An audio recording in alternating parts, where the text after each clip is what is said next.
नमस्कार दोस्तों, इस वीडियो में आधुनिक भारत का इतिहास से संबंधित इम्पोर्टेंट पॉइंट को डिस्कस करेंगे। ये पार्ट आपका 6 है और आधुनिक भारत का लास्ट पार्ट है। इसका पहले 5 पार्ट अपलोड हो चुका है। जो नहीं देखे जाके देख लीजिएगा, प्लेलिस्ट में वीडियो आपको मिल जाएंगे। अगर आप लोग इसका PDF चाहते हैं तो टेलीग्राम ग्रुप ज्वाइन कर लीजिएगा, जिसका लिंक आपको डिस्क्रिप्शन में दिया गया है। पहला इम्पोर्टेंट पॉइंट है Congress socialist party, all India Congress socialist party. यहाँ ध्यान रखिएगा, all India Congress socialist party. जो all India Congress socialist party है, इसकी स्थापना कब की जाती है? तो मई 1934 में पटना में की जाती है। कांग्रेस समिति की बैठक के दौरान जो है, कुछ सदस्यों की अलग बैठक all India Congress socialist party स्थापना को जो औपचारिक मान्यता मिलती है। नेक्स्ट है कि नवंबर 1934 में जो है बम्बई में जो all India Congress socialist party है, वहाँ पर नीतियाँ एवं कार्य प्रणालियाँ तय की जाती है कि all India Congress socialist party जो है किस नीति पर काम करेगी और किसके लिए काम करेगी और इसका कार्य करने की प्रणाली क्या होगी। उसके बाद आपको याद रखना है कि इसके महासचिव के बारे में पूछा जाता है कि जो all India Congress socialist party है, इसके महासचिव कौन थे? तो जयप्रकाश नारायण थे और इसके अध्यक्ष नरेंद्र देव इसके अध्यक्ष थे। उसके बाद नेक्स्ट है कि जयप्रकाश नारायण के बारे में देखिए, जो वर्ष 1934 में जो है अखिल भारतीय कांग्रेस समाजवादी पार्टी के संयोजक थे। ठीक है, अखिल भारतीय कांग्रेस समाजवादी पार्टी के संयोजक कौन थे?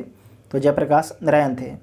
बिहार सोशलिस्ट पार्टी से भी इनका संबंध था जयप्रकाश नारायण का, और इनको जो उपाधि दिया गया, लोकनायक का उपाधि दिया गया। ये कई बार पूछा जा चुका है BPSC में कि लोकनायक किसे बोला जाता है? तो जयप्रकाश नारायण को। भारत छोड़ो आंदोलन में भूमिका इनका क्या था? तो डॉक्टर राम मनोहर लोहिया तथा अरुणा आसफ अली के साथ में मिलकर जो है गुप्त रूप से भारतीय जनता को संगठित किया था जयप्रकाश नारायण ने। 5 जून 1974 को जो है पटना के गांधी मैदान में जो है संपूर्ण क्रांति का आह्वान किसके द्वारा किया गया था? तो जयप्रकाश नारायण के द्वारा। नोट कीजिएगा। वर्ष 1999 में जो है इनको भारत रत्न दिया जाता है। मरणों उपरांत इनको भारत रत्न प्रदान किया जाता है। उसके बाद देख लीजिए विविध में क्या लिखा गया है। घटनाएं संबद्ध तिथि, तो जो गांधी इरविन समझौता कब हुआ था? तो 5 मार्च 1931 को हुआ था, ये पूछा जाता है। और भगत सिंह को फांसी कब दी गई थी? तो 23 मार्च 1931 को।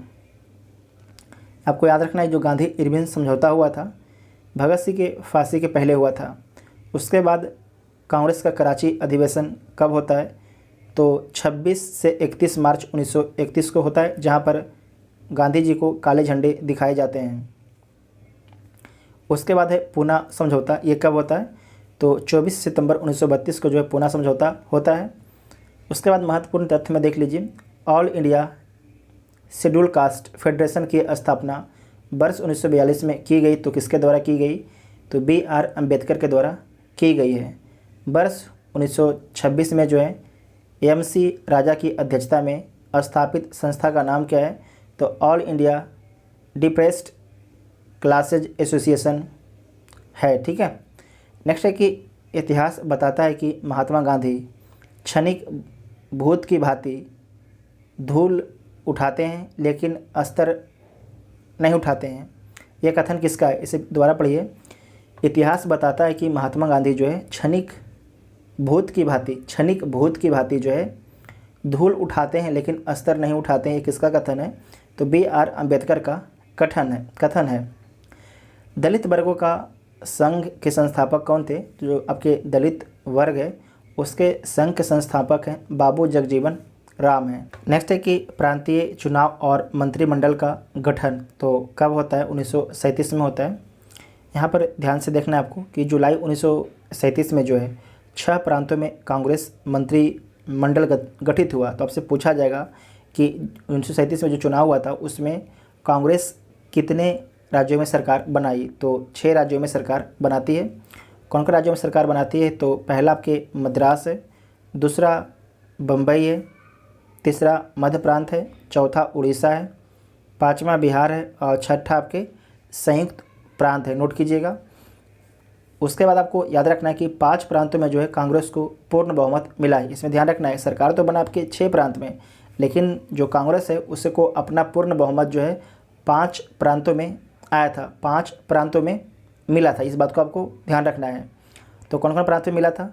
मद्रास में मिला था, बिहार में मिला था, ठीक है, मध्य प्रांत एवं बरार में मिला था, संयुक्त प्रांत में मिला था, उड़ीसा में मिला था। जबकि आपको याद रखना है जो बम्बई है, बम्बई में आपको जो बम्बई है वहाँ पर आपको पूर्ण बहुमत कांग्रेस को नहीं मिला था। उसके बाद नेक्स्ट इसी क्रम में आगे इसी में है कि कांग्रेस को बहुमत नहीं, लेकिन सबसे बड़ा दल तो किस किस प्रांत में था? तो बम्बई में था, ठीक है, उसके बाद असम में था और उसके बाद उत्तर पश्चिम प्रांत में था। नोट में लिखा गया है कि बाद में जो है पश्चिमी उत्तर प्रांत और असम में भी कांग्रेस ने सहयोगी दलों के साथ मिलकर मंत्रिमंडल आपके बनाता, मतलब सरकार का गठन करता है। महत्वपूर्ण तथ्य में देख लीजिए कि वर्ष 1937 में हुए चुनाव में गठित कांग्रेस मंत्रिमंडल का कार्यकाल रहा कितने महीने का? 28 महीने का पूछा जाता है, इसे नोट कर लीजिएगा। अक्टूबर 1939 में सभी कांग्रेसी मंत्रिमंडलों ने त्यागपत्र दे दिया। उसके पीछे कारण क्या था? तो द्वितीय विश्व युद्ध में जो है भारतीयों की स्वीकृति के बगैर ब्रिटेन द्वारा भारत को शामिल किए जाने के विरोध में जो है जो कांग्रेस की मंत्रिमंडल थी आपके 6 राज्यों में, उसने इस्तीफ़ा दे दिया। बाकी 2 राज्य में और बना था, तो आपके टोटल कितने हो गए थे? टोटल आपके लगभग 8 राज्यों में हो गए थे। कितने राज्य में? टोटल आपके 8 राज्यों में कांग्रेस की सरकार थी, ठीक है। लेकिन जो बहुमत प्राप्त था कितने राज्यों में? तो बहुमत प्राप्त था 5 राज्यों में। नोट कीजिएगा, बहुमत प्राप्त था 5 राज्यों में, पूर्ण बहुमत। उसके बाद नेक्स्ट है कि जिन्ना द्वारा भारत के सभी मुसलमानों से जो है 22 दिसंबर 1939 के दिन मुक्ति दिवस मनाने का आह्वान किया था। तो किस लिए किया गया था? तो कांग्रेस मंत्रिमंडल के त्यागपत्र देने की खुशी में। ये भी पूछा जाता है आपसे, ये यूपीएससी में पूछा जा चुका है सब पॉइंट, ठीक है। देखिए जो पॉइंट लिखा गया है तो आपको नहीं समझना कि सिर्फ ऐसे ही लिख दिया गया है, ये सारे के सारे पॉइंट आपके क्वेश्चन पूछे जाते हैं एग्जाम में, ठीक है। उसके बाद है कि संयुक्त प्रांत सरकार 1937 के बारे में देख लीजिए। प्रधानमंत्री आपके जो संयुक्त प्रांत है उसके बारे में बात किया जा रहा है। तो जो आपके संयुक्त प्रांत था उसके प्रधानमंत्री, जो उस समय आपके राज्य के मुख्यमंत्री थे, उनको प्रधानमंत्री बोला जाता था। तो उस समय जो आपके संयुक्त प्रांत है उसके प्रधानमंत्री कौन थे? तो गोविंद वल्लभ पंत थे। और कानून एवं न्याय मंत्री कौन थे? तो कैलाश नाथ काटजू थे। और वित्त विभाग किसके पास था? तो रफ़ी अहमद किदवई के पास था संयुक्त प्रांत सरकार में। उसके बाद नेक्स्ट है कि देसी जो संयुक्त, अच्छा ये आपको पता है जो संयुक्त प्रांत सरकार किसे बोलते हैं? तो आज का उत्तर प्रदेश है, ठीक है, उसमें हिमाचल प्रदेश भी था आपके, उत्तराखंड भी था। नेक्स्ट है कि देसी रियासतें, जो देसी रियासतें के बारे में देखिए। बटलर समिति, इसके बारे में यूपीएससी पूछ चुका है कि जो बटलर समिति है संबंधित है, ये पूछा गया है यूपीएससी में। तो बटलर समिति जो है इसका गठन कब होता है? तो 1927 में बटलर समिति का गठन किया जाता है और इसका अन्य नाम क्या है? तो भारतीय रियासत समिति इसका अन्य नाम है। और इसका उद्देश्य क्या था? तो इसका उद्देश्य था कि भारत सरकार तथा भारतीय रियासतों के मध्य संबंधों की जांच करना इसका उद्देश्य था। और नेक्स्ट इसी में उद्देश्य था कि ब्रिटिश भारत तथा भारतीय रियासतों के मध्य आर्थिक एवं वित्तीय संबंधों में सुधार हेतु सिफारिश करना इसका उद्देश्य था। ये दोनों पॉइंट को नोट कीजिएगा, पूछा जाता है। उसके बाद नेक्स्ट है कि अखिल भारतीय राजजन कॉन्फ्रेंस का आयोजन किया गया। तो कब किया गया? तो दिसंबर 1927 में किया गया। Bharat Praja Mandal all India states people's conference का अध्यक्ष वर्ष 1939 में चुना गया। तो किसे चुना गया? तो जवाहरलाल नेहरू को चुना गया।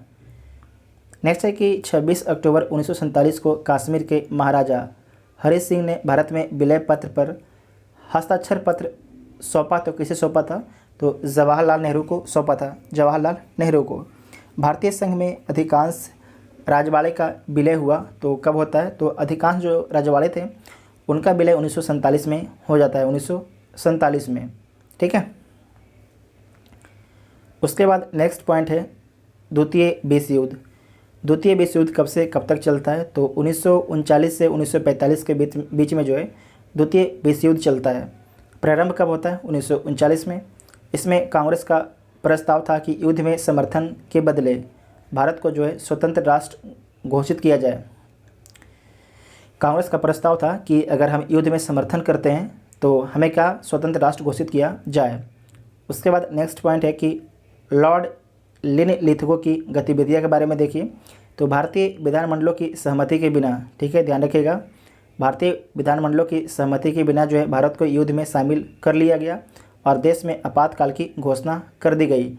तो आपको याद है कि द्वितीय विश्व युद्ध के विरोध में जो है जो आपके जहाँ भी कांग्रेस का मंत्रिमंडल का गठन हुआ था उसने क्या किया था? त्यागपत्र दे दिया था 28 महीने में, ठीक है, याद रखिएगा। उसके बाद है कि 17 अक्टूबर 1939 को जो है भारत जर्मनी के विरुद्ध युद्धग्रस्त घोषित, मतलब कि जो भारत है 17 अक्टूबर 1939 को जो है भारत जर्मनी के विरुद्ध जो है युद्धग्रस्त घोषित किया, मतलब कि युद्ध घोषित कर दिया जर्मनी के विरोध में, ठीक है। ये भारत के द्वारा, जैसे कि भारत के कोई नेता के द्वारा नहीं किया गया था, ये किसके द्वारा किया गया था? तो लॉर्ड लिनलिथगो के द्वारा किया गया था, वो अंग्रेज़ थे। 1 सितंबर 1939 को जो है जर्मनी द्वारा पोलैंड पर आक्रमण के साथ युद्ध का प्रारंभ हो जाता है। और ब्रिटेन के उसमें तत्कालीन प्रधानमंत्री कौन है? तो जो ब्रिटेन के तत्कालीन प्रधानमंत्री हैं उनका नाम क्या है? तो नेविल चैम्बरलेन, नोट कीजिएगा, नेविल चैम्बरलेन उस समय ब्रिटेन के प्रधानमंत्री थे। और इनका जो कार्यकाल कब से कब तक था? तो 1937 से 40 के बीच में इनका कार्यकाल था। और जो विंस्टन चर्चिल हैं उनका कार्यकाल कब से कब तक रहता है? तो 1940 से 1945 के बीच में जो है विंस्टन चर्चिल का कार्यकाल। नेक्स्ट है कि पाकिस्तान की मांग, इसमें आपको याद रखना है मुस्लिम लीग, जो मुस्लिम लीग है इसका इलाहाबाद में बैठक होता है। तो कब होता है? इसे बोलते हैं इलाहाबाद अधिवेशन, 1930 में होता है। और इसके अध्यक्ष कौन होते हैं? इकबाल इसके अध्यक्ष होते हैं। और अध्यक्षीय भाषण में बोला जाता है कि ध्यान रखिएगा, मुस्लिमों के लिए जो है एक पृथक देश की प्रथम बार जो है एक निश्चित अभिव्यक्त किया गया कि जो मुस्लिम है उनके लिए एक अलग देश होना चाहिए। और प्रथम बार ये बात बोली गई और इकबाल के द्वारा बोला गया, ठीक है, इकबाल के द्वारा। उसके बाद होता है लाहौर अधिवेशन। ये कब होता है लाहौर अधिवेशन? तो 22 से 24 मार्च 1940 को जो है आपके लाहौर अधिवेशन होता है। और इसके अध्यक्ष कौन होते हैं? तो मोहम्मद अली जिन्ना इसके अध्यक्ष होते हैं। और यहाँ पर मांग की जाती है कि भारत से अलग एक मुस्लिम राष्ट्र होना चाहिए। यहाँ पर सिर्फ बोला गया था कि मुस्लिमों के लिए एक अलग पृथक देश होना चाहिए, लेकिन यहाँ पर सीधे बोल दिया गया कि नहीं, भारत से अलग एक जो है मुस्लिम राष्ट्र होना चाहिए। किसके द्वारा बोला गया? मोहम्मद अली जिन्ना के द्वारा बोला गया। और अध्यक्षीय भाषण में बोला गया कि एक अलग मुस्लिम राष्ट्र के अतिरिक्त और कुछ स्वीकार नहीं है। ये किसके द्वारा बोला गया था? तो मोहम्मद अली जिन्ना के द्वारा बोला गया था। और मानता था कि जिन्ना के द्विराष्ट्र सिद्धांत, जिन्ना चाहता था कि भारत और पाकिस्तान, मतलब कि जो भारत बन जाए हिंदुओं के लिए, पाकिस्तान बन जाए मुसलमानों के लिए, ठीक है। और 23 मार्च 1943 को जो है पाकिस्तान दिवस मनाया गया। तो पूछा जाता है कि कब मनाया गया? 23 मार्च 1943 को जो है पाकिस्तान दिवस मनाया गया। उसके बाद आपको याद रखना है चौधरी रहमत अली के बारे में। वर्ष 1933 में जो है पाकिस्तान शब्द का सर्वप्रथम प्रयोग किसके द्वारा किया गया था? तो चौधरी रहमत अली के द्वारा। ये एग्ज़ाम में पूछा जाता है, इसे नोट कर लीजिएगा। और कैम्ब्रिज विश्वविद्यालय के छात्र थे कौन?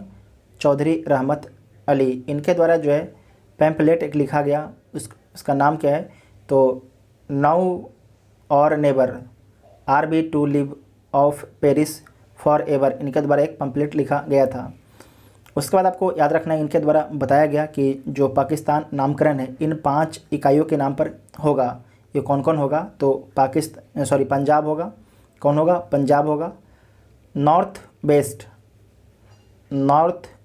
वेस्ट फ्रंटियर प्रोविंस और अफ़गान प्रांत होंगे।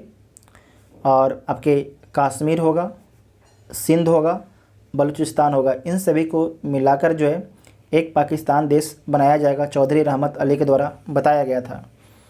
उसके बाद है कि सरोजनी नायडू हैं, इनके द्वारा जो मोहम्मद अली जिन्ना है उनको बोला गया कि हिंदू मुस्लिम एकता का दूत कौन है? तो मोहम्मद अली जिन्ना है। किसके द्वारा बोला गया था? तो सरोजनी नायडू के द्वारा बोला गया था। नेक्स्ट है व्यक्तिगत सत्याग्रह 1940। तो जो आपका व्यक्तिगत सत्याग्रह अगस्त प्रस्ताव। कांग्रेस ने गांधी जी के नेतृत्व में इस प्रस्ताव को पूरी तरह अस्वीकार कर जो है व्यक्तिगत सत्याग्रह प्रारंभ किया।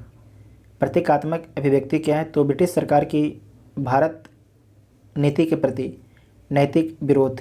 और ये प्रारंभ कब होता है? तो 17 अक्टूबर 1940 को प्रारंभ होता है व्यक्तिगत सत्याग्रह। इसके प्रथम सत्याग्रही कौन थे? तो विनोबा भावे इसके प्रथम सत्याग्रही थे। और द्वितीय सत्याग्रही कौन थे? तो पंडित नहीं बोलना है, जवाहरलाल नेहरू थे। कौन थे? जवाहरलाल नेहरू इसके द्वितीय सत्याग्रही थे। और आपको याद रखना है कि जो व्यक्तिगत सत्याग्रह है रविवार को बंद होता था, रविवार को बंद रहता था व्यक्तिगत सत्याग्रह। उसके बाद आपको देखना है क्रिप्स मिशन 1942। जो क्रिप्स मिशन है इसके अध्यक्ष कौन थे? तो सर स्टैफोर्ड क्रिप्स इसके अध्यक्ष थे। संविधान निर्मात्री परिषद में भारतीय राज्यों का प्रतिनिधित्व और वायसराय की एक नई कार्यकारी परिषद में भारतीय जनता के प्रमुख वर्गों के प्रतिनिधि आपके शामिल थे। युद्ध के बाद जो है डोमिनियन राज का दर्जा देने की बात की गई थी भारत को। किसके द्वारा? ये सबसे इम्पोर्टेंट पॉइंट यही है, ठीक है। क्रिप्स मिशन 1942 के द्वारा बोला गया था कि अगर युद्ध खत्म हो जाएगा सेकेंड वर्ल्ड वार, तो उसके बाद भारत को क्या दिया जाएगा? डोमिनियन स्टेट दिया जाएगा, डोमिनियन स्टेट। उसके बाद नेक्स्ट पॉइंट है कि संविधान निर्मात्री परिषद के गठन का भी उल्लेख किया गया था क्रिप्स मिशन के द्वारा। तो सारे पॉइंट को आपको ध्यान रखना है। उसके बाद है कि जो क्रिप्स मिशन है उत्तर तिथि चेक, इसे किसके द्वारा बोला गया? तो जो क्रिप्स मिशन है इसे जो है उत्तर तिथि चेक बोला गया महात्मा गांधी के द्वारा। जबकि क्रिप्स मिशन के साथ जो है कांग्रेस के आधिकारिक वार्ताकार कौन थे? नोट कीजिएगा, पूछा जाता है ये भी। तो जो क्रिप्स मिशन है उसके आधिकारिक वार्ताकार थे जवाहरलाल नेहरू। कौन थे? जवाहरलाल नेहरू और मौलाना अबुल कलाम आज़ाद। कौन थे? जवाहरलाल नेहरू और मौलाना अबुल कलाम आज़ाद, ये पूछा जाता है, इसे नोट कर लीजिएगा। और उसके बाद नोट में है कि महात्मा गांधी जो है सर्वोदय शब्द का सर्वप्रथम प्रयोग करते हैं, तो नोट कीजिएगा। तो आपसे पूछा जाएगा कि जो है सर्वोदय शब्द का सर्वप्रथम प्रयोग किसके द्वारा किया गया? तो सर्वोदय शब्द का जो सर्वप्रथम प्रयोग महात्मा गांधी के द्वारा किया गया। और जो विनोबा भावे हैं इनके द्वारा जो है सर्वोदय समाज, ये ध्यान रखिएगा, सर्वोदय शब्द अलग चीज़ है और सर्वोदय समाज, ठीक है। सर्वोदय समाज की स्थापना जो है गांधी जी के आदर्शों के प्रचार के लिए किया गया था। किसके द्वारा? तो विनोबा भावे के द्वारा। फिर से बोलते हैं, विनोबा भावे के द्वारा जो है सर्वोदय समाज की स्थापना की गई थी और गांधी जी के आदर्शों के प्रचार के लिए किया गया था। उसके बाद है जो क्रिप्स मिशन है उसके मुख्य बिंदु के बारे में देख लीजिए, पूछा जाता है। तो भारत के लिए जो आश्वासन क्या था? तो किसी बाहरी सत्ता के अधीन नहीं होगा। जो भारत है किसी बाहरी सत्ता के अधीन नहीं होगा और संविधान का निर्माण किया जाएगा भारतीयों के लिए। और निर्मित करने का अधिकार जो है, जो संविधान बनेगा उसे कौन बनाएगा? तो भारत की जनता ही बनाएगी। क्रिप्स मिशन 1942 के द्वारा बोला गया था। और युद्ध के बाद जो है एक संविधान निर्मात्री परिषद का गठन किया जाएगा, क्रिप्स मिशन के द्वारा बोला गया। और संविधान निर्मात्री परिषद में जो है ब्रिटिश भारत के प्रांतों के निर्वाचित सदस्य होंगे, ब्रिटिश भारत के जो है प्रांतों के निर्वाचित सदस्य होंगे। और देसी राजवाड़े के जो नामांकित प्रतिनिधि होंगे। जो देसी राजवाड़े थे, जो राजा वाला था, वहाँ पर राजा क्या करेगा? मनोनीत कर देगा। तो वो दोनों मिल के आपके जो ब्रिटिश भारत के प्रांतों के निर्वाचित सदस्य और देसी राजवाड़े के जो आपके जो राजा मनोनीत करेगा, वो दोनों मिलकर जो है भारत के लिए संविधान का निर्माण करेंगे। किसके द्वारा बोला गया था? तो क्रिप्स मिशन 1942 के द्वारा। Cripps mission 1942। और जो क्रिप्स मिशन था उसके अध्यक्ष कौन थे? तो सर स्टैफोर्ड क्रिप्स, ठीक है, सर स्टैफोर्ड क्रिप्स इसके अध्यक्ष थे। उसके बाद है भारत छोड़ो आंदोलन। भारत छोड़ो आंदोलन, तो इसे देख लीजिए। स्वतः स्फूर्त जन विद्रोह के मुख्य केंद्र, मतलब कौन कौन था? स्वतः स्फूर्त जन विद्रोह के मुख्य केंद्र, मतलब अपने आप वहाँ पर जो है आंदोलन होने लगा। तो देख लीजिए यूपी में कौन कौन लोकेशन था? तो आजमगढ़ था, बलिया था, बहुत फेमस है बलिया, आपको याद होगा। उसके बाद गोरखपुर। बिहार के कौन कौन जो लोकेशन है स्वतः स्फूर्त जन विद्रोह के मुख्य केंद्र रहा है तो गया रहा है, भागलपुर रहा है, सारण रहा है, पूर्णिया रहा है, शाहाबाद, मुजफ्फरपुर, चंपारण रहता है। उसके बाद आपको याद रखना है कि भारत छोड़ो आंदोलन कांग्रेस कार्य समिति की बैठक के बारे में सबसे पहले देखिए।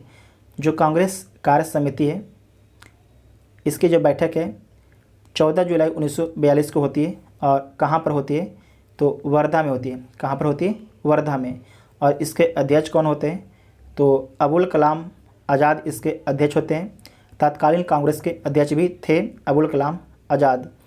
पारित प्रस्ताव क्या था तो भारत छोड़ो आंदोलन था। क्या था? भारत छोड़ो आंदोलन। भाग लेने वाले व्यक्ति का नाम नोट कर दीजिएगा, यहाँ से पूछा जाता है स्टेटमेंट में कि कौन से जो व्यक्ति हैं कांग्रेस कार्य समिति की बैठक में भाग नहीं लिए थे। तो इसमें जो भाग लेने वाले व्यक्ति थे मौलाना अबुल कलाम आज़ाद थे, ये तो अध्यक्ष ही थे।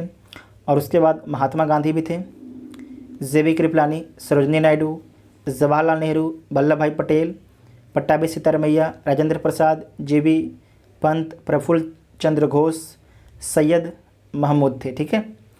उसके बाद आपको याद रखना है कि अखिल भारतीय कांग्रेस कार्य समिति, यहाँ ध्यान रखिएगा,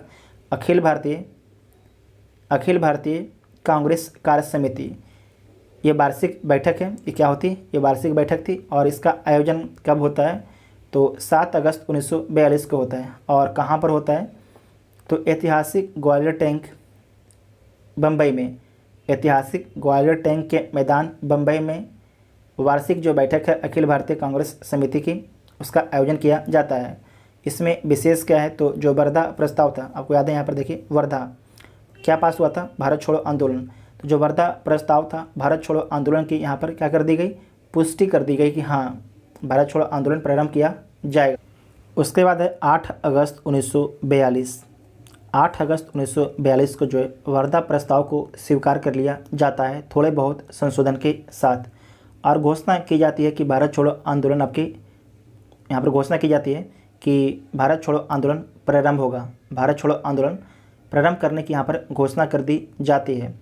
भारत छोड़ो जो प्रस्ताव है इसके प्रस्तुत किसके द्वारा किया गया था पूछा जाता, नोट कीजिएगा। जवाहरलाल नेहरू के द्वारा इसे प्रस्तुत किया गया था और समर्थन जो है सरदार पटेल के द्वारा किया गया था। और जो आलेख है गांधी जी, नेहरू, मौलाना आज़ाद के सहयोग से जो है आलेख किया जाता है गांधी जी के द्वारा। इसके बाद आपको नोट करना है कि आंदोलन का प्रारंभ एवं प्रगति के बारे में देखिए। तो सबसे पहले जो असहयोग आंदोलन है प्रारंभ कब होता है तो 9 अगस्त 1942 को प्रारंभ होता है। और आपको याद रखना है कि ऑपरेशन जीरो आवर, नोट कीजिएगा, ऑपरेशन जीरो आवर के तहत जो है गांधी जी एवं कांग्रेस के अन्य जो शीर्ष नेता थे उन सभी को गिरफ्तार कर लिया जाता है। उन सभी को गिरफ्तार कर लिया जाता है। उसके बाद है कि जब गिरफ्तार कर लिया जाता है तो उनको जो है कैद स्थल और व्यक्ति, तो किसको कहाँ पर गिरफ्तार करके रखा गया था ये एग्जाम में पूछा आपसे जाता है। तो जो आगा खां पैलेस पूना में स्थित है वहाँ पर किसे रखा गया था तो गांधी जी और सरोजनी नायडू को जो है आगा खां पैलेस में रखा गया था। जबकि जो अहमदनगर किला है उसमें किसे रखा गया था तो जवाहरलाल नेहरू, अबुल कलाम आज़ाद, गोविंद वल्लभ पंत, डॉक्टर पीसी घोष और पट्टाभी सितारमैया, सैयद महमूद, जेबी कृपलानी, इन सभी को जो है अहमदनगर किला में रखा गया था। उसके बाद है बांकीपुर जेल पटना, जो बिहार का फेमस क्वेश्चन है। तो बांकीपुर जेल पटना में किसे रखा गया था तो राजेंद्र प्रसाद को रखा गया था। जो हजारीबाग है, हजारीबाग में किसे रखा गया था तो शिव कुमार और रामानंद को हजारीबाग में रखा गया था। आंदोलन में जो भागीदारी है समूचे देश की थी। जो आंदोलन में भाग कौन लोग ले रहे थे तो समूचे देश की जनता आपके भाग ले रही थी। सर्वाधिक जो आपके प्रभावित क्षेत्र थे, मतलब कि सर्वाधिक जो उग्र आंदोलन कहाँ पर था, किस लोकेशन में था, ये किस प्रांत में था तो नोट कीजिएगा, बम्बई में था, बंगाल में था, एक सेकेंड, बम्बई में था, बंगाल में था, बिहार में था, उड़ीसा, यूपी एवं मद्रास में जो है सर्वाधिक आपके वहाँ पर उग्र आंदोलन चल रहा था। स्वतः स्फूर्त आंदोलन जो है शीर्ष नेताओं की गिरफ्तारी के कारण, आपको याद है कि जब नेताओं को गिरफ्तार कर लिया गया तो आंदोलन बिना नेता का ही चल रहा था। कोई आपके नेतृत्व करने वाला नहीं था, तो इसीलिए बोला जाता है कि स्वतः स्फूर्त आंदोलन था भारत छोड़ो आंदोलन। ठीक है। उसके बाद है कि कांग्रेस रेडियो के बारे में नोट कीजिएगा, पूछा जाता है। तो जो कांग्रेस रेडियो है, इसमें गुप्त राम मनोहर लोहिया नियमित रूप से आपके प्रसारण में भाग लेते थे। जो कांग्रेस रेडियो एक तरीके से गुप्त रेडियो था। इसका जो प्रसारण था गुप्त तरीके से किया जाता था और इसमें भाग कौन लेते थे, तो राम मनोहर लोहिया नियमित रूप से इसके प्रसारण में आपके भाग लेते थे। और जो भूमिगत जो इसमें थे उषा मेहता संचालन करने वाले छोटे से दल की महत्वपूर्ण सदस्या क्या थी, ये महिला थी उषा मेहता, आपको नोट कर लेना है, जो आपके संबंधित थे कांग्रेस रेडियो से। उसके बाद नेक्स्ट है कि लुई फिशर के बारे में याद रखिएगा, ये पूछा जाता है। ये शायद पूछा गया है आपकी यूपीपीसीएस के एग्ज़ाम में भी ये क्वेश्चन पूछा गया है। तो जो लुई फिशर कौन थे, तो जो लुई फिशर है एक अमेरिका के पत्रकार हैं और महात्मा गांधी के जीवनीकार भी हैं लुई फिशर। भारत छोड़ो आंदोलन के दौरान महात्मा गांधी के साथ में कौन थे, तो लुई फिशर थे। और भारतीय स्वतंत्रता की मांग की गई थी, किसके द्वारा की गई थी, तो लुई फिशर के द्वारा की गई थी। इतना आपको याद रखना है, यहाँ से एग्ज़ाम में आपको क्वेश्चन देखने के लिए मिलता है। उसके बाद नेक्स्ट आपका है महत्वपूर्ण तथ्य कि करो या मरो का नारा किसके द्वारा दिया गया था, तो महात्मा गांधी के द्वारा जो है करो या मरो का नारा दिया गया था। भारत छोड़ो आंदोलन को 1857 के बाद का सबसे गंभीर विद्रोह कहा तो किसके द्वारा बोला गया था, तो वायसराय लिनलिथगो के द्वारा बोला गया था। भारत छोड़ो आंदोलन के दौरान जो है जयप्रकाश नारायण फरार हुए थे। तो भारत छोड़ो आंदोलन के दौरान जो है जयप्रकाश नारायण कहाँ से आपके फरार हो गए थे, ये पूछा जाता है, बिहार का फेमस क्वेश्चन खासकर बीपीएससी का। तो हजारीबाग के सेंट्रल जेल से जो आपके फरार हो गए थे। 1942 के भारत छोड़ो आंदोलन से जो है राष्ट्रीय स्वयंसेवक संघ, आपको याद रखना है, पृथक रहा। जो आज पूरा ढिंढोला पीटता है कि हम जो है भारत को आज़ाद करा दिए, जो भी बोलता है आपने कि हम हैं को है ये नहीं। सिंपल सी बात, मेरा कहने का मतलब है कि बोला जाता है ना आज के समय में, तो वही बोला जाता है कि स्वयंसेवक संघ के द्वारा कि जो हमने किया जो कोई नहीं किया, बोलता तो है ना लोग ना। लेकिन आपको याद रखना है कि जो राष्ट्रीय स्वयंसेवक है ये 1942 के भारत छोड़ो आंदोलन से क्या था, अलग रहा था।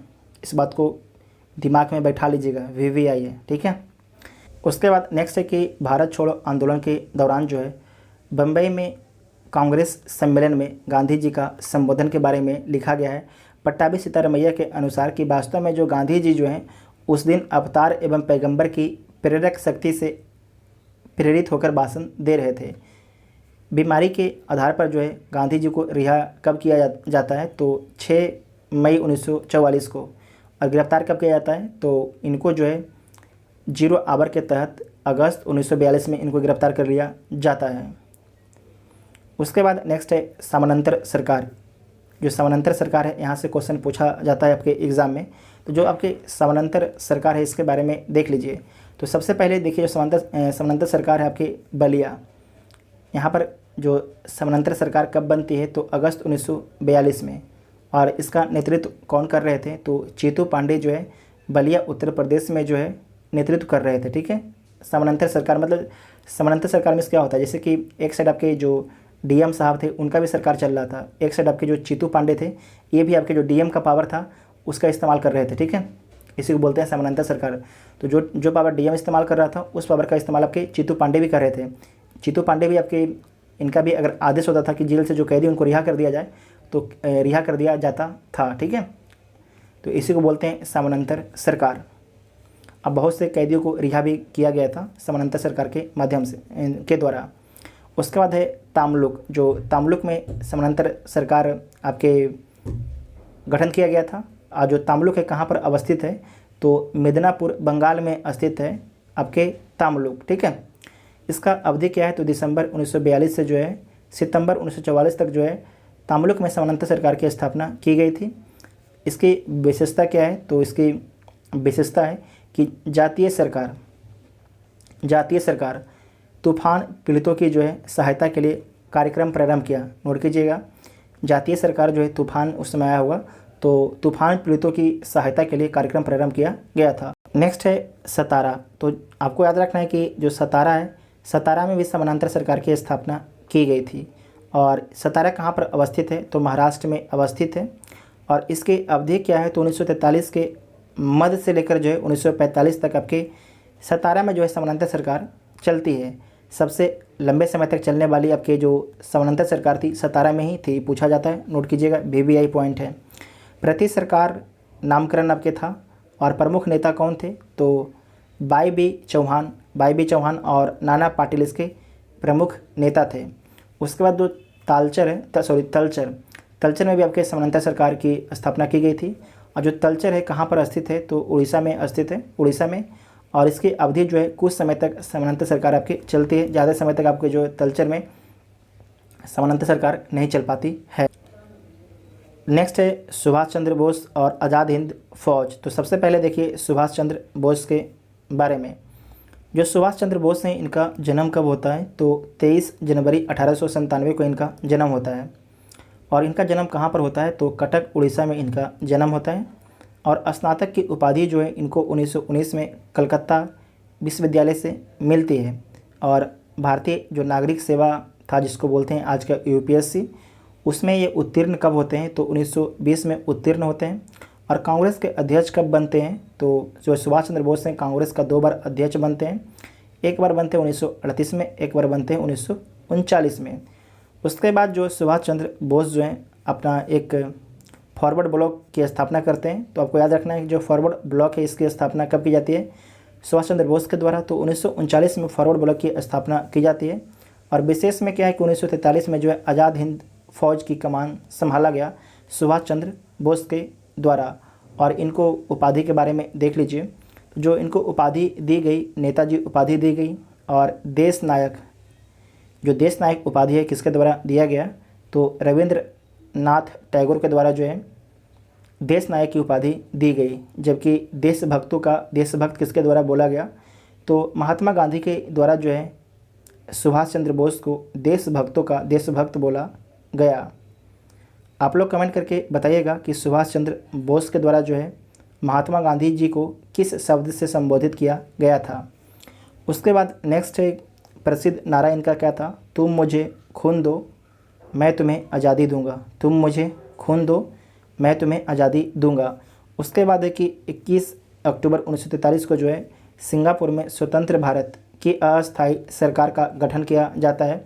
आज़ाद हिंद सरकार किसके द्वारा, तो सुभाष चंद्र बोस के द्वारा। नोट कीजिएगा कब किया जाता है, तो 21 अक्टूबर 1943 को। नेक्स्ट है कि आज़ाद हिंद फौज के गठन की वास्तविक रूपरेखा के बारे में देखिए। तो सबसे पहले जो इंडियन नेशनल आर्मी है इसका व्यवहारिक रूप से सैन्य इकाई के रूप में गठन जो है कब प्रारंभ होता है, तो मार्च अप्रैल 1942 में कैप्टन मोहन सिंह के द्वारा। और इसकी औपचारिक घोषणा जो है सितंबर 1942 में इसकी औपचारिक घोषणा कर दी जाती है। जून 1942 में जो है आज़ाद हिंद फौज जो है जून 1942 में बैंकॉक सम्मेलन प्रस्ताव में जो है, बैंकॉक में एक सम्मेलन होता है जहां पर आपके प्रस्ताव रखा जाता है कि काउंसिल ऑफ एक्शन और प्रतिनिधित्व समिति का गठन किया जाएगा। और जो आपके काउंसिल ऑफ एक्शन और प्रतिनिधित्व समिति है, जो प्रदत्त दायित्व इन दोनों को दिया गया है, इंडियन इंडिपेंडेंस लिंग और इंडियन नेशनल आर्मी के मध्य जो है समन्वय तथा अधीक्षण आपके स्थापित करना। उसके बाद नेक्स्ट इसी में आगे की 4 जुलाई 1943 को जो है सुभाष चंद्र बोस द्वारा जो है इंडियन नेशनल आर्मी का नेतृत्व ग्रहण किया जाता है। तो पूछा जाता है कि कब ग्रहण किया गया था, तो इंडियन नेशनल आर्मी का जो नेतृत्व ग्रहण किया गया था सुभाष चंद्र बोस के द्वारा जो है 4 जुलाई 1943 को। नोट में आपको याद रखना है कि सुविधा के लिए जो है इसे द्वितीय इंडियन नेशनल आर्मी की संज्ञा भी दी जाती है। इसे ही हिंदी में जो है आज़ाद हिंद फौज कहा जाता है। इस बात को ध्यान रखिएगा दोनों चीज़ को, ठीक है। उसके बाद आपको याद रखना है कि लाल किला मुकदमा, जो लाल किला मुकदमा है कब होता है, तो नवंबर 1945 में होता है। इसमें अभियुक्त कौन कौन है, तो किस पर केस चलता है, तो राशिद अली, प्रेम सहगल, गुरबख्श सिंह ढिल्लन और शहनबाज। इसमें आपको याद रखना है कि जो राशिद अली हैं इनको जो है 7 वर्ष की कारावास की सज़ा सुनाई जाती है। जबकि प्रेम सहगल, गुरबख्श सिंह ढिल्लन और शहनबाज को जो है मृत्युदंड आपके सुनाया जाता है लाल किला मुकदमा में। एक केस आपके जो लाल किला जो आज है उसी में केस चल रहा था, ठीक है, इसीलिए बोला गया इसको लाल किला मुकदमा। आज़ाद हिंद फौज बचाओ जो समिति है इसका नेतृत्व किसके द्वारा किया गया, तो इसे भी नोट कीजिएगा, पूछा जाता है। जो इसका नेतृत्व किया गया था भूलाभाई देसाई के द्वारा, भूलाभाई देसाई के द्वारा जो है इसका नेतृत्व किया गया था। और इसमें प्रमुख कौन कौन थे, तो ये सब सारे क्या थे, वकील थे। नोट कीजिएगा, सारे लोग वकील थे। तेज बहादुर सप्रू, कैलाश नाथ काटजू, अरुणा आसफ अली और जवाहरलाल नेहरू। ठीक है। उसके बाद आपको नोट में याद रखना है कि जो लॉर्ड बेबल ने अपने विशेषाधिकारों का प्रयोग करते हुए लाल किला मुकदमे में जो है मृत्युदंड की सज़ा को माफ़ करा दिया। क्या कर दिया, माफ़ कर दिया। लॉर्ड बेबल ने जो है अपने विशेषाधिकारों का प्रयोग करते हुए लाल किला मुकदमे में जो मृत्युदंड की सज़ा को क्या किया, माफ़ कर दिया। किनको दिया गया था मृत्युदंड, तो प्रेम सहगल को, गुरबख्श सिंह ढिल्लन को और सहनबाज को। उसके बाद आपको नोट करना है कैबिनेट मिशन 1946। जो कैबिनेट मिशन है भारत में इसका आगमन कब होता है, तो 24 मार्च 1946 को भारत में इसका आगमन होता है। इसके शिष्टमंडल में अध्यक्ष देख लीजिए, तो लॉर्ड पैंथिक लॉरेंस इसके अध्यक्ष थे, जो भारत के मंत्री थे। क्या थे, भारत मंत्री थे लॉर्ड पैंथिक लॉरेंस। इसके सदस्य के बारे में देख लीजिए, जो पूछा जाता है आपके एग्जाम में। तो स्टेफोर्ड क्रिप्स और एबी अलेक्जेंडर थे। जो स्टेफोर्ड क्रिप्स थे बोर्ड ऑफ ट्रेड के अध्यक्ष थे, जबकि एबी जो अलेक्जेंडर थे नौसेना के आपके मंत्री थे। इनके द्वारा क्या सुझाव दिया गया, तो त्रिस्तरीय शासन व्यवस्था का सुझाव दिया गया कैबिनेट मिशन 1946 के द्वारा। इनके प्रस्ताव के प्रमुख बिंदु क्या है, तो मुस्लिम लीग की पाकिस्तान की जो मांग थी उसे अस्वीकृत कर दी गई थी कैबिनेट मिशन योजना 1946 के द्वारा। और एक भारत संघ होगा, क्या होगा, एक पूरे भारत संघ होगा। और संविधान सभा का गठन किया जाएगा, संविधान सभा का गठन किया जाएगा। गांधी जी कैबिनेट मिशन योजना के पक्ष में पूरी तरह से थे। इसमें आपको याद रखना है कि गांधी जी जो हैं कैबिनेट मिशन जो योजना था उसके पूरी तरीके से पक्ष में थे, क्योंकि आपको याद होगा कि इसमें देखिए लिखा गया है कि मुस्लिम लीग की जो पाकिस्तान के मुस्लिम लीग के द्वारा जो पाकिस्तान की मांग की जा रही थी उससे अस्वीकार कर दिया गया था। और भारत एक संघ होगा, जो जितने भी आपके भारत में राजे रजवाड़े थे सभी को मिलाकर भारत क्या होगा, एक संघ होगा। संविधान सभा का भी आपके गठन किया जाएगा। उसके बाद आपको याद रखना है कि जो संविधान सभा है इसका प्रथम अधिवेशन जो है कब होता है, तो नोट कीजिएगा, जो इसका प्रथम अधिवेशन होता है 9 दिसंबर 1946 को होता है, 9 दिसंबर 1946 का होता है। और इसके प्रथम जो अस्थायी अध्यक्ष कौन होते हैं, तो डॉक्टर सच्चिदानंद सिन्हा होता है। ये VVI क्वेश्चन है, हर एग्जाम में पूछा जाता है ये क्वेश्चन, ठीक है।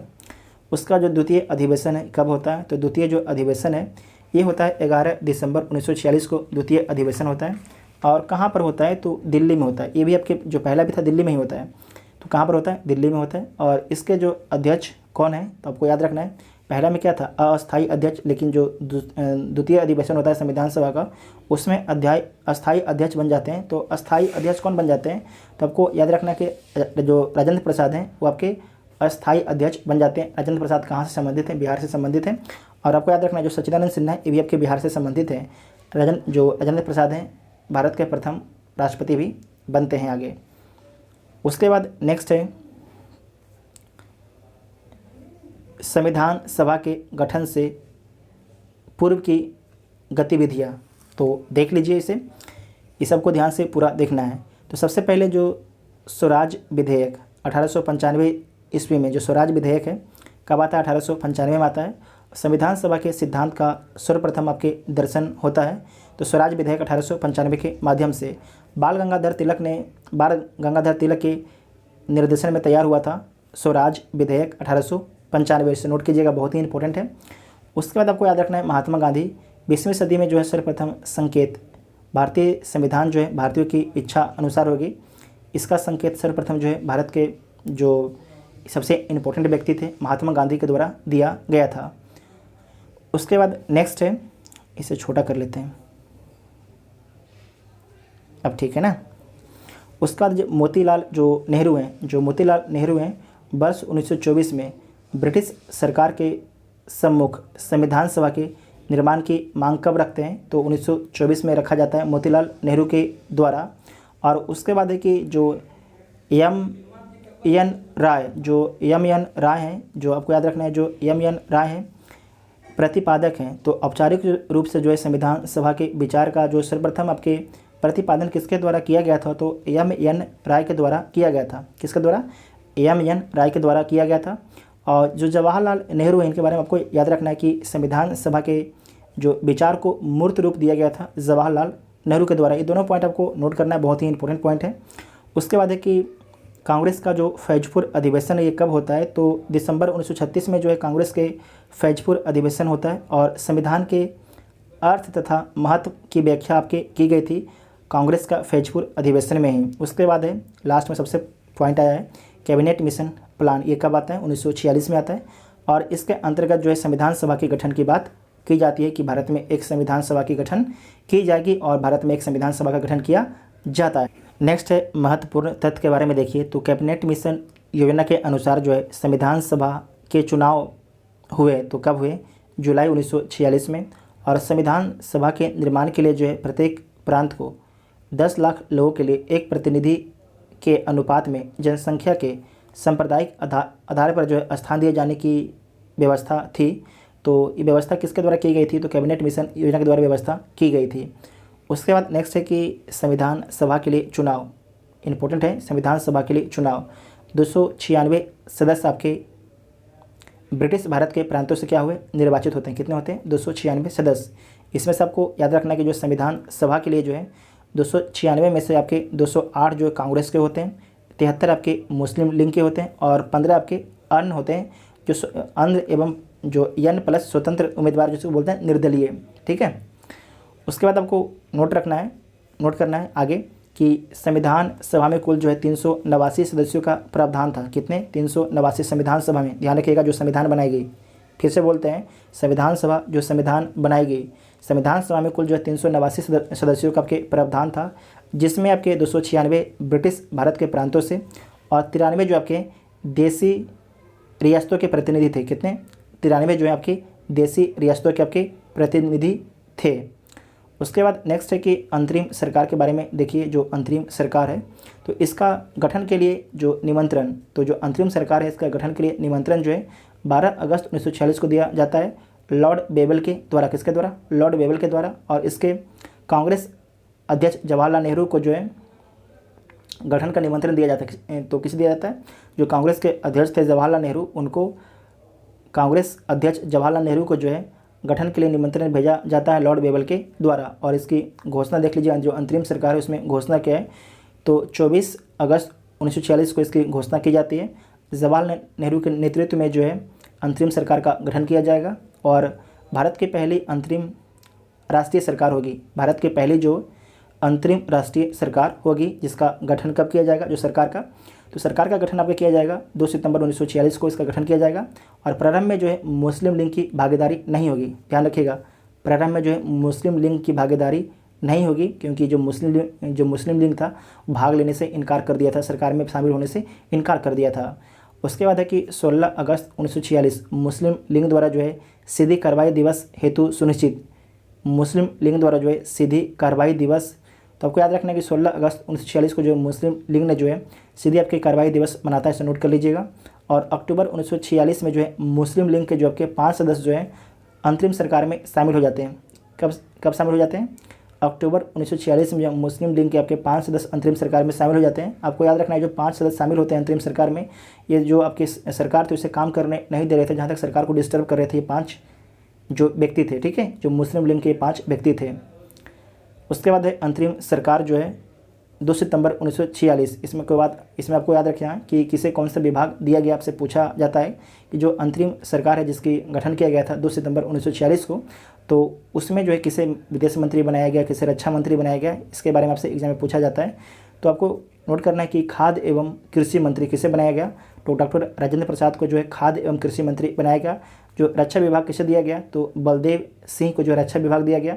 और विदेश मामला किसे दिया गया, तो जवाहरलाल नेहरू। और जो अंतरिम सरकार वाला जो मुद्दा है, इसे आप लोग जाइएगा, अपना जो पॉलिटी का वीडियो अपलोड हुआ है, जो एक घटना चक्र बनाई है, तो वहाँ पर जाके आप लोग अंतरिम सरकार के बारे में सारा कुछ वहाँ पर देख लीजिएगा, क्योंकि वहाँ पर जो बहुत डिटेल से वीडियो को अपलोड किया गया है। ठीक है। उसके बाद नेक्स्ट है कि भारत का विभाजन एवं स्वतंत्रता के बारे में देखिए। तो सबसे पहले यहाँ पर क्लीमेंट आर इटली के बारे में देखिए। जो क्लीमेंट आर इटली हैं ये ब्रिटेन के प्रधानमंत्री हैं। तो इनका कार्यकाल कब से कब तक रहता है? तो 1945 से 1951 तक इनका कार्यकाल रहता है। और ब्रिटिश के क्या हैं? प्रधानमंत्री हैं। भारत की स्वतंत्रता के समय जो है भारत की स्वतंत्रता के समय जो है ब्रिटिश के प्रधानमंत्री कौन थे? ब्रिटेन के प्रधानमंत्री तो क्लीमेंट आर इटली ही थे। और घोषणा कब की जाती है? तो 20 फरवरी 1947 को हाउस ऑफ कॉमन में जून 1948 के पहले घोषणा की जाती है हाउस ऑफ कॉमन में कि जून 1948 के पहले ही उत्तरदायी लोगों को सत्ता हस्तांतरित करने के उपरांत भारत छोड़ देंगे। कौन छोड़ देंगे? अंग्रेज। और इसकी घोषणा कब की गई थी? जून 1948 में। और उसके बाद बयान के बारे में देखिए। ब्रिटिश सरकार जो है भारत के विभाजन के लिए उत्तरदायी नहीं है। जो आपके क्लीमेंट आर इटली हैं इनके द्वारा बोला गया कि ब्रिटिश सरकार जो है भारत के विभाजन के लिए उत्तरदायी नहीं है। ये नहीं कि बाद में ब्रिटिश पर इल्ज़ाम लगाया जाए। किसके द्वारा बोला गया? क्लीमेंट इटली के द्वारा बोला गया। और नियुक्ति किसकी की गई? तो बेबल के स्थान पर जो है माउंटबेटन की नियुक्ति कर दी गई वायसराय के पद पर कि आप जाइए और भारत में जो भी आपका प्रोसेस है उस सारे प्रोसेस को पूरा कीजिए। उसके बाद देखिए जब आ जाते हैं लॉर्ड माउंटबेटन, तो इनके बारे में देखिए।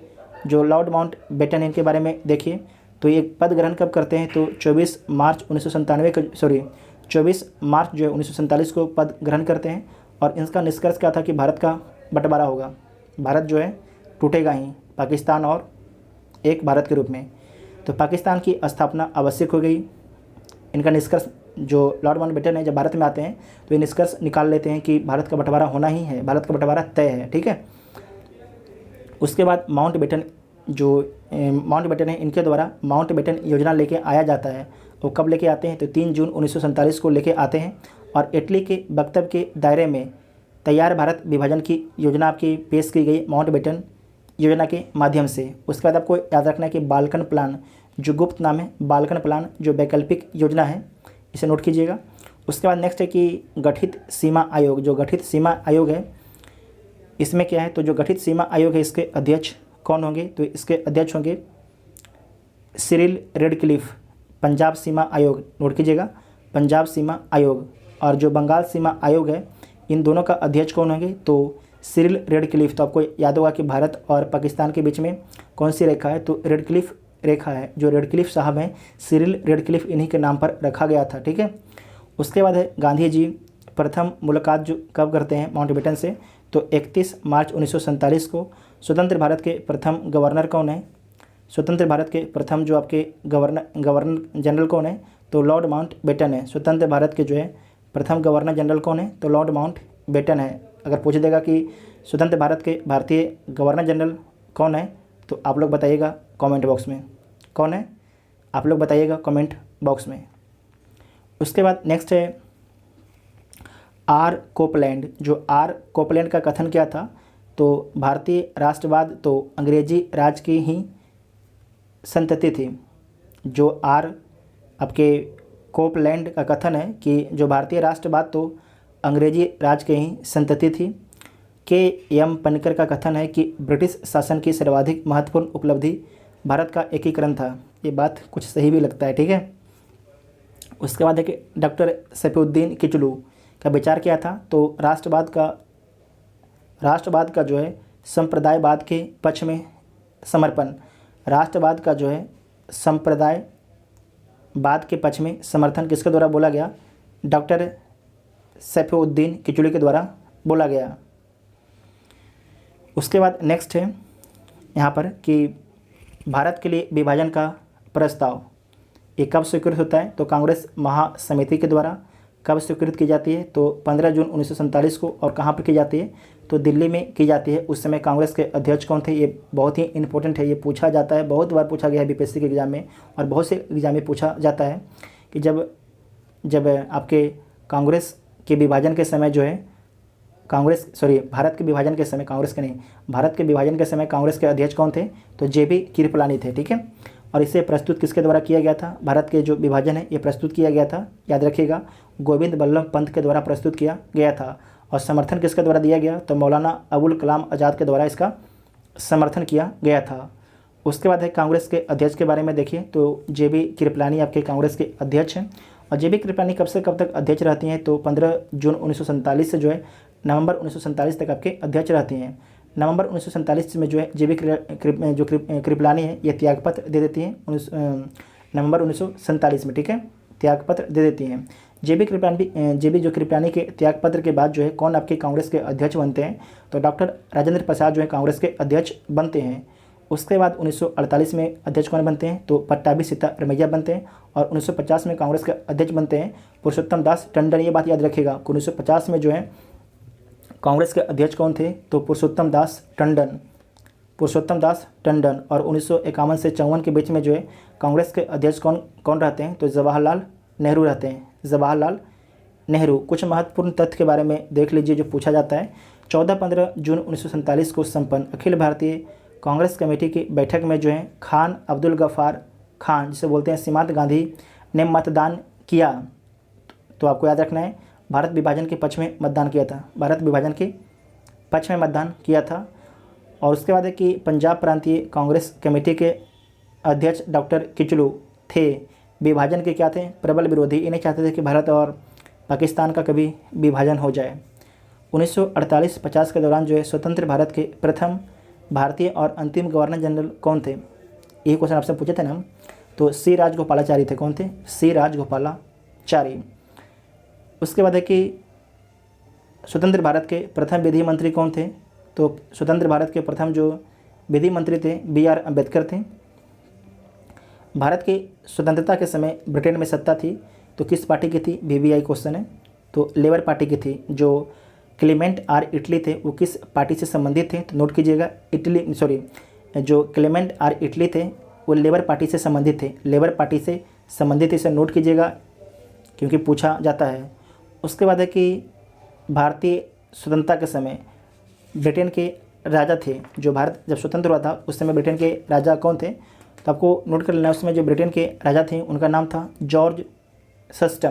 क्या था, जॉर्ज सस्टम थे, ठीक है। उसके बाद भारत स्वतंत्रता अधिनियम 1947 के बारे में देखिए। अविभाजित भारत का विभाजन कर जो है भारत एवं पाकिस्तान दो स्वतंत्र अधिराज्यों की स्थापना कर दी जाती है 1947 में, ठीक है। 15 अगस्त 1947 से भारतीय रियासतों पर जो है ब्रिटिश संप्रभुता थी क्या हो जाती, समाप्त हो जाती है। संप्रभुता में क्या होता है, संप्रभुता में होता है किसी के हम दबाव में काम नहीं करेंगे, हम स्वतंत्र हैं, ठीक है। तो अब जो ब्रिटिश संप्रभुता थी अब भारत पर से क्या हो गई, समाप्त हो गई 15 अगस्त 1947 को, क्योंकि भारत अब आज़ाद हो गया है। दो अधिराज्यों की संविधान निर्मात्री सभा को संविधान बनाने का अधिकार दिया गया। दो अधिराज्यों की संविधान निर्मात्री सभा को जो है संविधान बनाने का अधिकार दिया गया। और दोनों अधिराज्यों को ब्रिटिश राष्ट्रमंडल से अलग होने की स्वतंत्रता थी। जो ब्रिटिश राष्ट्रमंडल है उससे अलग हो सकते थे, क्योंकि अब दोनों देश सबके क्या हो गए, संप्रभु हो गए। भारत का जो राज सचिव का जो पद था उसे अब समाप्त कर दिया गया। जो राज सचिव का पद था उसे क्या कर दिया गया, अब उसे समाप्त कर दिया गया है। उसके बाद देखिए विविध में क्या दिया गया है, तो राष्ट्रवादी मुसलमान स्वतंत्रता सेनानी, यहाँ पर किसके बारे में लिखा जा रहा है, तो अरुणा आसफ अली के बारे में लिखा जा रहा है कि जो अरुणा आसफ अली क्या थी, तो राष्ट्रवादी मुसलमान थी, स्वतंत्रता सेनानी थी। मूल नाम क्या है, तो अरुणा गांगुली इनका मूल नाम है। क्या है, अरुणा गांगुली इनका मूल नाम है। उसके बाद है कि 1942 भारत छोड़ आंदोलन की भूमिगत आंदोलन की जो है प्रमुख महिला संगठनकर्ता कौन है, तो अरुणा आसफ अली हैं।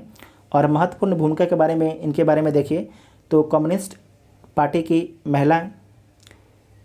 पार्टी की जो महिला विंग और national federation of Indian women के गठन में इनका महत्वपूर्ण योगदान है। और 1958 में जो है दिल्ली की मेयर निर्वाचित होती हैं। 1958 में प्रकाशन इनके द्वारा जो समाचार पत्र का प्रकाशन किया जाता है, तो पेट्री आर्ट का जो इनके द्वारा प्रकाशन किया जाता है। और लिंक जो एक पत्रिका है इसका भी प्रकाशन अरुणा आसफ अली के द्वारा किया जाता है। उसके बाद नेक्स्ट है आधुनिक भारतीय इतिहास विविध। तो देख लीजिए, ये पूछा जाता है यहाँ से कि लॉर्ड माउंटबेटन ने भारत विभाजन के लिए जो है उत्तरदायी ठहराया तो किसे ठहराया, जो लॉर्ड माउंटबेटन है भारत के विभाजन के लिए किसे उत्तरदायी ठहराते हैं, तो मोहम्मद अली जिन्ना को उत्तरदायी ठहराते हैं। उसके बाद नेक्स्ट है कि भारतीय राष्ट्रीय कांग्रेस के सरकारी इतिहासकार कौन थे। ये बहुत ही इंपॉर्टेंट क्वेश्चन है कि जो भारतीय राष्ट्रीय कांग्रेस के सरकारी इतिहासकार कौन थे, तो डॉक्टर पट्टाभी सीतारमैया हैं वो सरकारी इतिहासकार थे। नेक्स्ट है कि गुट निरपेक्ष देशों का प्रथम शिखर सम्मेलन जो है कहाँ पर होता है 1961 में, तो नोट कीजिएगा बेलग्रेड में होता है। कहाँ पर होता है, बेलग्रेड में होता है। उसके बाद है कि जो भारत ने सेना भेजकर गोवा को मुक्त कराया, तो कब कराया, तो 1961 में कराया। और किससे मुक्त कराया था, तो पुर्तगालियों से मुक्त कराया था। किससे, पुर्तगालियों से मुक्त कराया था। 1858 ईस्वी में जो है कलकत्ता विश्वविद्यालय के प्रथम स्नातक थे, तो कौन थे, बंकिम चंद्र चट्टोपाध्याय थे। भारत में वर्ष 1957 में सर्वप्रथम साम्यवादी सरकार की स्थापना कहाँ पर होती है, किस राज्य में होती है, तो केरल राज्य में होती है। किस राज्य में होती है, केरल राज्य में होती है। 1866-67 में जो है उड़ीसा में पड़े भीषण अकाल को कहा गया, तो क्या बोला गया, प्रकोप का समुद्र बोला गया। ठीक है, क्या बोला गया, 1866-67 में जो उड़ीसा में पड़े जो भीषण अकाल को बोला गया, प्रकोप का समुद्र बोला गया। उड़ीसा अकाल के बाद जो है एक समिति नियुक्त हुई सर जॉन कैंपबेल की अध्यक्षता में, इसे नोट कीजिएगा। 19वीं शताब्दी के आरंभिक वर्षों में जो है पिंडारियों के 3 प्रमुख नेता कौन थे, तो चीतू थे, बासिल मोहम्मद और करीम खां थे। नेक्स्ट है कि 7 जुलाई 1896 को बम्बई के वाटसन होटल में, ठीक है, बम्बई के वाटसन होटल में जो है मार्वल ऑफ द सेंचुरी के नाम से जो है भारत में पहला सिनेमा शो आयोजित किया गया था, तो किसके द्वारा, तो लिव मेरे बंधुओं के द्वारा, जो फ्रांस के थे। उसके बाद नेक्स्ट है कि प्रथम राष्ट्रवादी नेता जिन्होंने जनता से निकट संबंध स्थापित करने का प्रयत्न किया, तो उनका नाम क्या था, तो बाल गंगाधर तिलक। नेक्स्ट है कि जय जवान जय किसान का प्रसिद्ध नारा दिया गया, तो किसके द्वारा दिया गया, लाल बहादुर शास्त्री के द्वारा दिया गया, लाल बहादुर शास्त्री के द्वारा दिया गया। भारत का जो आर्थिक विकास कैसे होगा, तो जो भारत का आर्थिक विकास होगा, गांधी जी का मानना था कि लघु कुटीर उद्योगों के विकास के बल पर ही भारत का विकास होगा, जबकि जो जवाहरलाल नेहरू थे उनका मानना था कि भारी औद्योगिकरण के द्वारा ही भारत का विकास, जो भारत का आर्थिक विकास संभव है। किसका सोचना था, जवाहरलाल नेहरू का सोचना था। उसके बाद नेक्स्ट है कि राइटर्स बिल्डिंग के बारे में देखिए, ये कहाँ पर है, तो कोलकाता में स्थित है, पश्चिम बंगाल में स्थित है राइटर्स बिल्डिंग, और मुख्यमंत्री कार्यालय इसी भवन में स्थित है। और इसका निर्माण का उद्देश्य क्या था, तो ब्रिटिश ईस्ट इंडिया कंपनी के जूनियर सर्वेंट्स के लिए इसका निर्माण किया गया था। और इसका वास्तुविद कौन है, तो थॉमस लियोन इसके वास्तुविद हैं। क्या किया गया, इसका जो नक्शा बनाया गया था किसके द्वारा, थॉमस लियोन के द्वारा इसका नक्शा बनाया गया था। नेक्स्ट है कि पत्रिकाएं, पुस्तकें और उनके लेखक के बारे में देखिए, तो अमार सुनार बांग्ला गीत, इसकी रचना कब होती है, 1905 में, और किसके द्वारा, तो रविंद्रनाथ टैगोर के द्वारा, बंग भंग आंदोलन के दौरान। बंग भंग आंदोलन कब होता है, 1905 में। उसके बाद है संगीत, तो गगन हरकारा के गीत अभी कोढ़े पावो तारे से प्रेरित है। और प्रथम 10 पंक्तियाँ क्या है, तो वर्ष 1972 में जो है बांग्लादेश द्वारा राष्ट्रगान के रूप में इसे स्वीकृत की गई। और अंग्रेजी अनुवाद जो है इसका किसके द्वारा किया गया है, तो सईद अली अहसान के द्वारा इसका अंग्रेजी अनुवाद किया गया है। महात्मा गांधी की पुस्तकें कौन कौन है, तो हिंद स्वराज पुस्तक है, मूलतः गुजराती भाषा में हिंद स्वराज पुस्तक। ब्रिटिश संसद की बांझ और बेसिया से तुलना की गई है। जो ब्रिटिश संसद है, आपसे पूछा जाएगा कि किस बुक में गांधी जी ने जो है ब्रिटिश जो संसद है उसे बांझ और बेसिया से तुलना करते हैं, तो हिंद स्वराज बुक में। उसके बाद है गोखले माई पॉलिटिकल जो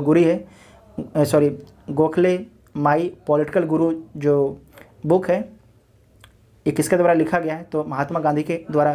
कभी कभी क्या होता है ना, जो आसपास हल्ला होता है ना, तो उसके कारण दिमाग मेरा डाइवर्ट हो जाता है, समझे। उसके बाद नेक्स्ट है कि लेखक और लेखिका और पुस्तक, ठीक है। तो जो महात्मा गांधी के द्वारा कौन सी पुस्तक लिखी गई, तो माई एक्सपेरिमेंट्स विद ट्रूथ है। माई एक्सपेरिमेंट्स विद ट्रूथ किसके द्वारा लिखा गया, तो महात्मा गांधी के द्वारा लिखा गया है। चित्तरंजन दास, CR दास बोला जाता है, इनके द्वारा जो है इंडिया फॉर इंडियंस बुक लिखा गया है। उसके बाद है DP मिश्र के द्वारा जो है लिविंग एन एरा बुक लिखा गया है। और अरविंद घोष के द्वारा जो अरविंद घोष है इनके द्वारा जो है फाउंडेशंस ऑफ इंडियन कलर लिखा गया है। और भगत सिंह के द्वारा मैं अनिश्वरवादी क्यों हूँ, मैं अनिश्वरवादी क्यों हूँ बुक लिखा गया है। और लेडी कैथरीन मेयो के द्वारा जो है मदर इंडिया लिखा गया है। और उसके बाद जो है राम मनोहर लोहिया के द्वारा जो है guilty man of India's partition लिखा गया है। उसके बाद नेक्स्ट है कि डोमिनिक लापियर एंड लैरी कॉलिंस के द्वारा कौन सा बुक लिखा गया है, तो फ्रीडम एट मिडनाइट बुक लिखा गया है। WA के द्वारा जो है दी रूट्स ऑफ लिखा गया है। फेयर सर्विस के द्वारा एशियंट इंडिया लिखा गया है। उसके बाद नेक्स्ट है आपके कुछ परीक्षा उपयोगी और भी पुस्तकें हैं, देख लीजिए। तो जो बंकिम चंद्र चटर्जी हैं इनके द्वारा कौन सी पुस्तक लिखी गई है, तो दुर्गेश नंदिनी लिखा गया है। अबुल कलाम आज़ाद के द्वारा जो है इंडिया विश फ्रीडम लिखा गया है। बाल गंगाधर तिलक के द्वारा जो लिखा गया है श्रीमद् भगवद गीता रहस्य लिखा गया है। और लाला लाजपत राय के द्वारा अनहैप्पी इंडिया। उसके बाद है कि मनु बहन के द्वारा बापू माई मदर लिखा गया है। राजा राम मोहन राय के द्वारा जो है प्रीसेप्ट्स ऑफ जीसस लिखा गया है। और W हंटर के द्वारा जो है अबर इंडियन मुसलमान से लिखा गया है। और वैलेंटाइन सिरोल के द्वारा जो है कौन सा बुक लिखा गया है, तो इंडियन अनरेस्ट लिखा गया है। Indian unrest. सुभाष चंद्र बोस के द्वारा the Indians struggle. Jayaprakash Narayan के द्वारा जो है टूवर्ड्स स्ट्रगल। और ह्यूग टोयो के द्वारा लिखा गया है स्प्रिंगिंग टाइगर। राजेंद्र प्रसाद के द्वारा इंडिया डिवाइडेड लिखा गया है। माइकल मधुसूदन दत्त के द्वारा जो है कैप्टिव लेडी लिखा गया है। और जो सरोजनी नायडू है इसके द्वारा जो है द ब्रोकन बिंग लिखा गया है। और जो सचिंद्र नाथ सन्याल है इनके द्वारा जो है बंदी जीवन लिखा गया है। और एम जी देबा सहायाम इनके द्वारा जो है भारत की दूसरी स्वतंत्रता बुक लिखी गई है।